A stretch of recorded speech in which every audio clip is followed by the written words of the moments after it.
జై వీరభద్రకు సార్ నమ్మనం. ఇప్పుడు గుళ్ళో ఎందుకు హెచ్చరికలిస్తున్నాడు తెలుసా? వస్తున్నారా మా నాయన వీరభద్ర, నా గురువు ఎవరు తెలుసా? ఆ సాక్షాత్ ఆ పార్వతీ పరమేశ్వరులు నా తల్లిదండ్రులు రా. వాళ్ళ ఆజ్ఞతోనే ఈరోజు దేవాలయంలో వచ్చినాను.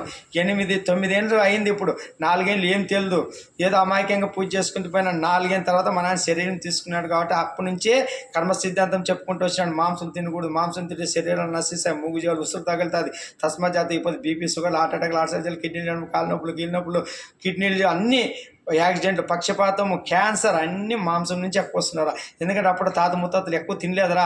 ఎవరో కొద్దిమంది 10-20% తిరిగితే అంతే రోగాలు ఉంటుండే. హాస్పిటల్కి పని ఎక్కువ ఉంటుండేదిరా. అసలుకి ఆర్ఎంపీ డాక్టర్, ప్రైవేట్ డాక్టర్ అసలు లేనే లేదు, తక్కువ. కాన్పులు కూడా ఈజీ కాన్పు అవుతుంటారు. 5-6 మంది, 10 మంది, 12 మంది, 18 మంది కానీ ఈజీ కాన్పులు.